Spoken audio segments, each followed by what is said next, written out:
Supreme court में जी आज मखसूस नशिस्तों के केस की समाअत हुई है और इस सिलसिले में बड़ी इंटरेस्टिंग चीज़ें हैं जो आज हुई हैं। पहली चीज़ तो ये है कि आज फिर से काजी साहब ने बताया है कि वो वाकई काजी साहब हैं, नंबर 1 हैं, नंबर 2 नहीं है।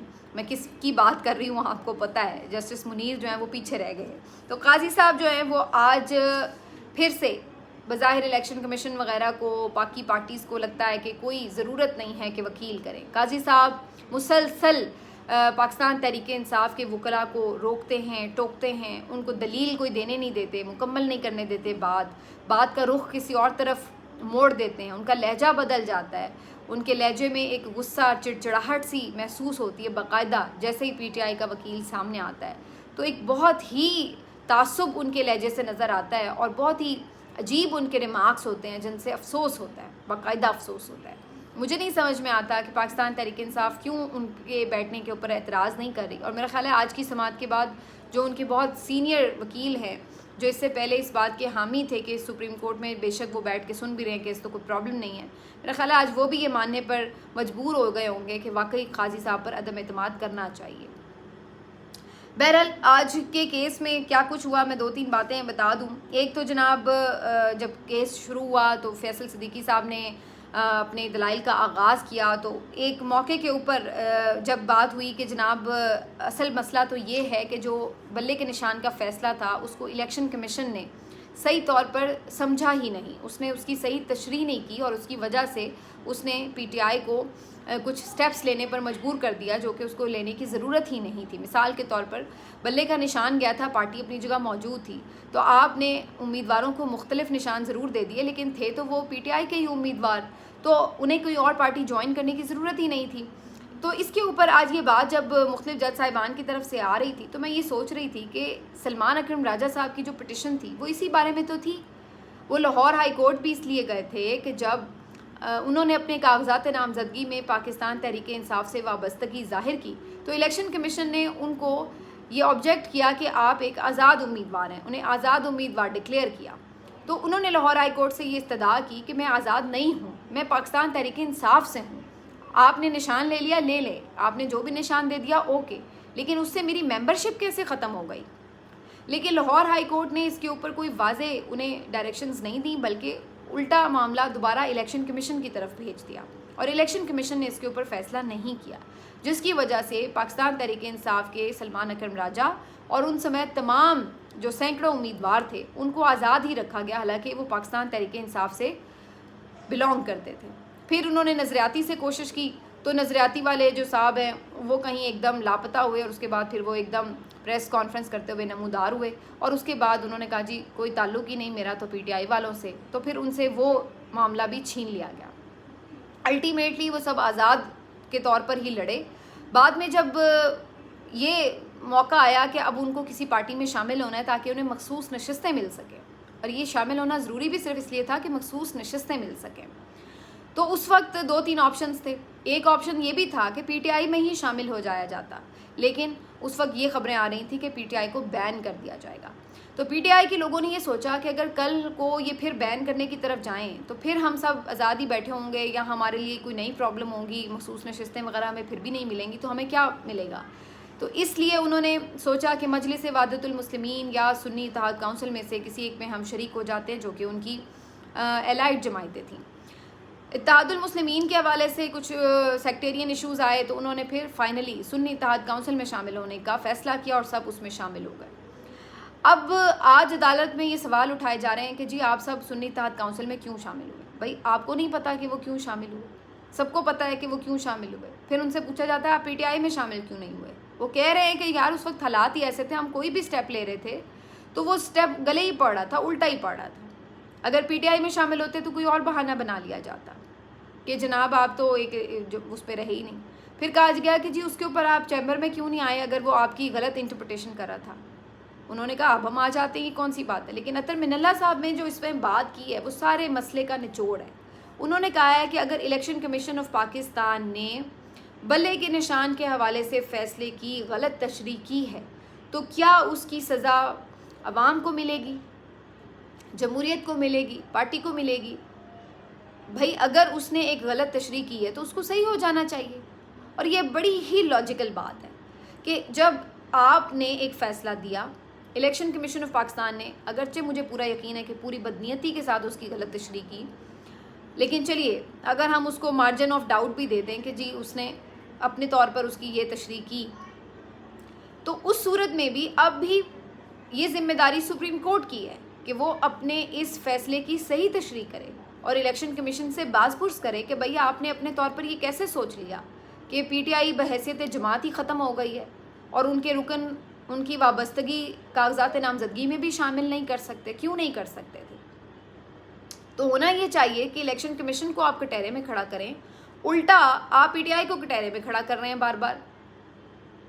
उसके बाद मज़े की बात कि जब ये बात की गई कि जी इलेक्शन कमीशन ने आपके फ़ैसले की ये तशरीह की, तो काजी फाजिल साहब आगे से कह रहे हैं कि जी हम यहाँ पर इलेक्शन कमीशन की ज़्यादती देखने नहीं बैठे, हम उनको नहीं देख रहे कि उन्होंने क्या ज़्यादती की।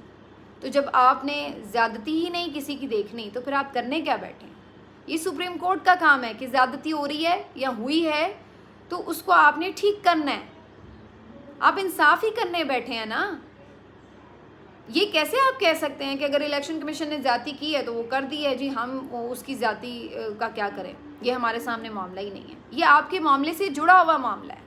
तो आप कैसे उसको नहीं पूछेंगे कि भाई आपने ये ज़्यादती क्यों की, कैसे की, कैसे आपने इसकी ये तशरीह की, और जैसे भी की अब इसको ठीक कैसे करना है? बड़ा आसान सा मामला है। जब आप खुद ये कह रहे हैं कि बल्ले के निशान के मामले की गलत तशरीह से हुआ है तो उसको आप ठीक कर दें। सारे पीटीआई के जो उम्मीदवार हैं वो वापस पीटीआई के डिक्लेयर करवाएं इलेक्शन कमीशन से और उनको उनकी मखसूस नशिस्तें दे दें, सिंपल।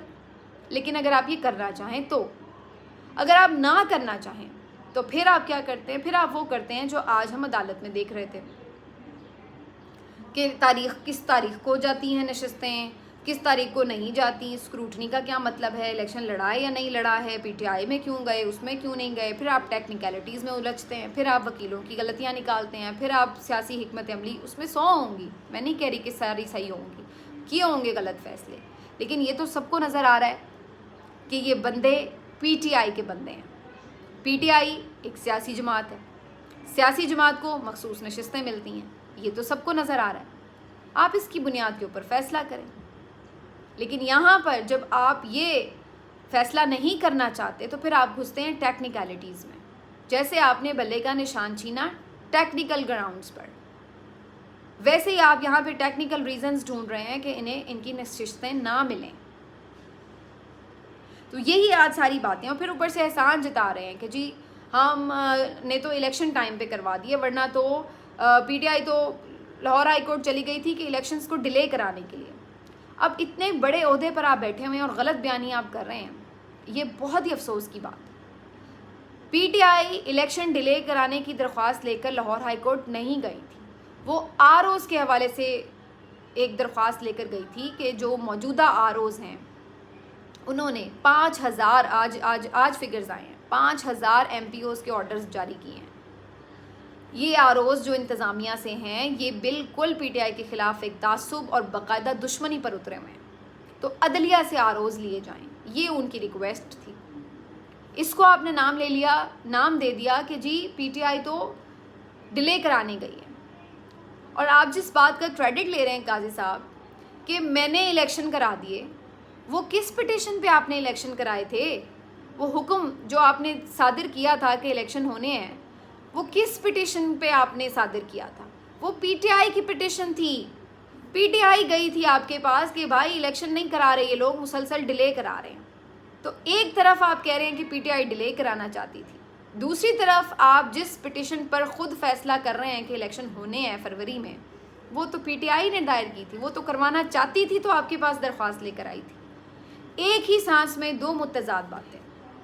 और फिर उसके बाद आपने जैसे तैसे भी वो इलेक्शन कराए, वो सबको पता है, उसकी मैं डिटेल में नहीं जाती। उसके बाद आप मुसलसल ये बात कह रहे हैं कि जी ये हो रहा था, आप हमारे पास आए ही नहीं, आप हमारे पास आए ही नहीं। भाई आपके पास क्या आते? आपके पास बल्ले का निशान के मामले पर आए, आपने रिजेक्ट कर दिया। आरओज़ का मामला सामने आया, आपने तौहीन अदालत का नोटिस जारी करने का ऐलान कर दिया। आपके पास लेवल प्लेइंग फील्ड लेके आए, आपने उनके वकील के साथ वो सलूक किया कि वो बेचारा हाथ जोड़ के अपनी दरख्वास्त वापस लेकर सुप्रीम कोर्ट से निकल गया। सुन्नी इत्तेहाद काउंसिल हो या पाकिस्तान तहरीक इंसाफ आपके सामने आ जाए तो आपकी तेवरियां चढ़ जाती हैं। आपके पास क्या वो पिटिशन लेके आए हैं? इसके बावजूद आपको इमरान खान साहब ने खतूत लिखे, उनके ख़त आपके सामने मौजूद हैं। नैब तरामीम केस में वो आए, उन्होंने आपको याद दहानियाँ कराई कि हमारी पिटिशन्स आपके पास पड़ी हुई हैं, ज़ेर इल्तवा हैं, प्लीज़ इन पर समातें करें। आपने उस वक्त उनको सियासी बयानबाजी करार दे दिया। उसके बाद बल्ले के निशान की रिव्यू पिटिशन आपने कहा मेरे पास आई नहीं, हालांकि वो रिव्यू पिटिशन आपके पास पड़ी हुई है। फिर आपने कहा मुझे याद क्यों नहीं कराया कि वो रिव्यू पिटिशन पड़ी है, हालांकि आपको सब मालूम है कि वो रिव्यू पिटिशन पड़ी है। हर वक्त इसके ऊपर बात होती रही है सोशल मीडिया के ऊपर। ख़ुद आपने जो बरतानवी हाई कमिश्नर को ख़त लिखा था, बल्ले के निशान के हवाले से वज़ाती ख़त लिखा था, उसमें भी आपने जिक्र किया हुआ है कि वो रिव्यू पिटिशन अभी पेंडिंग है। तो आप कैसे कह सकते हैं कि आपको पता ही नहीं कि रिव्यू पिटिशन है? और फिर आपने उसका भी मलबा हामिद खान पर डाल के PTI के वकला पर डाल दिया कि आपने याद क्यों नहीं करवाया। वो भी वहाँ पे पड़ी हुई है। मिलिट्री कोर्ट्स के ट्रायल के ऊपर बार बार आवाज़ उठाई जाती है कि भाई नया बेंच बना दें, उसके ऊपर समात कर लें। बंदे बीच में फंसे हुए मिलिट्री तहवील में, आप उसके ऊपर समात नहीं करवाते। 8 फरवरी के इलेक्शंस को चैलेंज किया गया है, उसके नताइज के ऊपर भी आपके सामने पिटिशन पड़ी है, वो तो आपने फिक्स नहीं की, उसकी तो कई दफ़ा याद दहानी कराई गई है। इसी तरह 9 मई की जुडिशल इंक्वायरी के लिए आपके पास पिटिशन पड़ी हुई है, वो तो आपने नहीं फिक्स की समात के लिए। तो आप कैसे कह सकते हैं कि जी PTI आई नहीं हमारे पास, वो हर चीज़ लेके आपके पास बैठी हुई है, आप फिक्स ही नहीं करते। अलबत्ता उनके ख़िलाफ़ जो भी पिटिशन आती है वो आप फौरी फिक्स कर देते हैं। तो इस तरह से अगर आप अदालत में कहेंगे तो क्या हर कोई उस चीज़ को मान लेगा? ये फैक्ट्स हैं जो आपके सामने पड़े, जो हर किसी को याद है। इस वक्त टिप्स के ऊपर है, हर वक्त बात होती है इनके ऊपर। आप हर वीलॉग देख रहे होते हैं कोर्ट रिपोर्टर्स का, उनके ट्वीट्स देख रहे होते हैं, आप शोज़ देख रहे होते हैं, आपको सब चीज़ें पता होती हैं, लेकिन आप लाइल्म बन जाते हैं जहां आपने बनना होता है, और जहां आपने नहीं बनना होता आप ऐसी बारीकी से खाल उतारते हैं कि सबको नज़र आ रहा होता है कि आप क्या कर रहे हैं। अब आगे से वो कहते हैं जनाब कि जनाब ये जब बात आई कि जो मंसूर अली शाह साहब ने आखिरी समात पे कहा था कि जी अगर 90% आज़ाद अरकान जीत जाएं तो क्या सारी मखसूस नशिस्तें जो 10 मुख्तलिफ लोग सियासी जमातों के जीते हों उन्हें मिल जाएंगी। तो इस पर आज यही फैसल सिद्दीकी साहब ने अपने आर्गूमेंट के तौर पर इस मिसाल को पेश किया। तो चीफ जस्टिस काजी फ़ाइज़ ईसा साहब आगे से हैरानी है मुझे उनके ऊपर, उसके ऊपर कह रहे हैं जी 10% को मिल जाएंगी। आइन तो यही कहता है। काजी साहब, आइन अंधा नहीं है, इस तरह नहीं होता कि आप बिल्कुल ही ये समझा लें सबको कि जनाब काला सफ़ेद और सफ़ेद काला है। ये कैसे मुमकिन है? इंसानी अक्ल भी कोई चीज़ है। ये कैसे मुमकिन है कि जो लोग 90% नशिस्तें हार जाएं आप उन्हें 100% मखसूस नशिस्तें दे देंगे? किस बात के इनाम के तौर पर? तो ये भी आज उन्होंने किया। अब जब कोई बंदा इस हद तक ही चला जाए तो आप उसको क्या कन्विंस करेंगे कि मखसूस नशिस्तें मिलना किसका हक है? कि जो ये बंदा अपने मुंह से बात कह रहा है कि जी आज़ाद अरकान अगर सारे जीत जाएं तो आप जो 10% लोग अगर सियासी जमात की जीते हैं उनमें सारी नशिस्तें बांट दें। तो अपने तौर पर आप ये इतनी बड़ी तशरीह कैसे कर सकते हैं? ये कहाँ लिखा है आइन में कि बाकी जमातों में आप बांट दें ये नशिस्तें? और ये जेन्युइनली आज़ाद भी नहीं है वैसे उम्मीदवार, ये भी आपको भी पता है, ये सबको पता है कि ये उम्मीदवार किसके हैं। उसके बाद सलमान अकरम राजा साहब आ जाए हैं और उन्होंने भी इसके ऊपर बात की। उन्होंने कहा कि जनाब आप देख लें ये PTI की जो नशस्तें हैं उसके ऊपर उनकी बात भी यही थी। उन्होंने अपनी जो हाई कोर्ट की पिटिशन थी उसका भी हवाला दिया, उनके साथ भी बार बार उलझ रहे थे चीफ जस्टिस साहब। और सलमान अकरम राजा साहब ने कानूनी सुकम भी बताए कि भाई इस तरह से बड़े मसाइल हो जाते हैं कि अगर कल कला को ये इतना बड़ा मसला बना दिया कि जी पहले लिस्टें नहीं दी थी, पहले भाई अगर कोई आज़ाद इतने सारे लोग इकट्ठे बाद में जमा हुए हैं तो अगर वो बाद में लिस्ट जमा करा दें तो आप बाद में उनकी मखसूस नशिस्तें दे दें। बाज़ औक़ात आपको नहीं पता होता हम कितनी नशिस्तें जीतेंगे। तो अगर आप नई भी लिस्ट देते तो इसमें कौन सी बड़ी बात है। आप बाद में 4-5 दिन का रख लें टाइम के, जिसमें आज़ाद उम्मीदवार अगर बड़ी तादाद में जीते हैं और एक मकतबा फ़िक्र से एक ग्रुप बनाते हैं, पार्लिमानी ग्रुप बनाते हैं, तो वो अपनी लिस्ट दे दें। लेकिन बहरहाल ये तो खैर अब लंबा काम है, इसके ऊपर तो ज़ाहिर है कानून साजी होगी तो फिर ही बात हो सकती है। लेकिन जी किस्सा मुख्तसर वही है। अतर मिनल्ला साहब ने आज 2-3 बातें की हैं, मेरा ख्याल है वो बेसिकली सेन वॉइस हैं, जिसके ऊपर अगर कोई अमल करना चाहे तो मसले का हल निकल सकता है, ना करना चाहे तो उसकी मर्ज़ी है। एक तो उन्होंने आज ये भी बात की है कि जो 8 फरवरी का केस है वो परफेक्ट केस है सुओ मोटो के लिए, परफेक्ट। तो इस केस को बिल्कुल खुलना चाहिए, इस पे सुओ मोटो होना चाहिए, मेरे ख्याल से उसको इसमें समाअत में सुनना चाहिए। उन्होंने कहा हम आँखें बंद नहीं कर सकते, जिस तरह से इलेक्शंस हुए, जिन्होंने प्रेस कॉन्फ्रेंस की वो छूट गए, जिन्होंने नहीं की वो उठा लिए गए। इंसानी हुकूक की खिलाफ वर्जियाँ हुई हैं, तो हम इसके ऊपर आंखें तो बंद नहीं कर सकते, और अगर गलत इंटरप्रिटेशन हुई है तो इसकी सज़ा आवाम को तो नहीं मिलेगी। तो उन्होंने आज सेन बातें की, उन्होंने ये मुतालबा, बड़ा मुतालबा कर दिया है कि 8 फरवरी के ऊपर भी सुओ मोटो होना चाहिए, और साथ में ये जो बल्ले का निशान का रिव्यू है, जो कुछ भी है, ये सारी चीज़ें आपस में इंटरलिंक्ड हैं, तो इनको एक साथ सुना जा सकता है। इसके ऊपर काजी साहब जो है वो ज़रा केस वट के बैठे रहे, इन्होंने कोई वाजे उसके ऊपर किसी किस्म का आर्ग्यूमेंट नहीं किया, ना ही कोई कमेंट किया।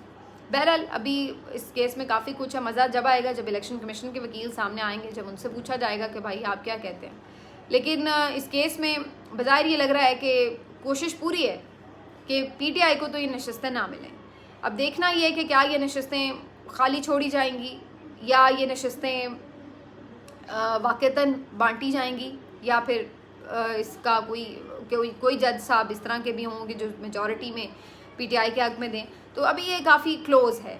आखिरी हेयरिंग में लग रहा था कि शायद काफ़ी हद तक इस बात पे जजेस क्लियर हैं कि PTI को मिलनी चाहिए ये नशस्तें, लेकिन आज काफ़ी चीज़ें ऐसी हुई हैं जिसके ऊपर बज़ाहिर ऐसा लग रहा है कि बात अभी 50-50 कहीं घूम रही है। लेट्स सी अगली समात में इसके ऊपर क्या होता है। मिलते हैं आपसे अगले वीलॉग में, अपना ख्याल रखिए, अल्लाह हाफ़िज़।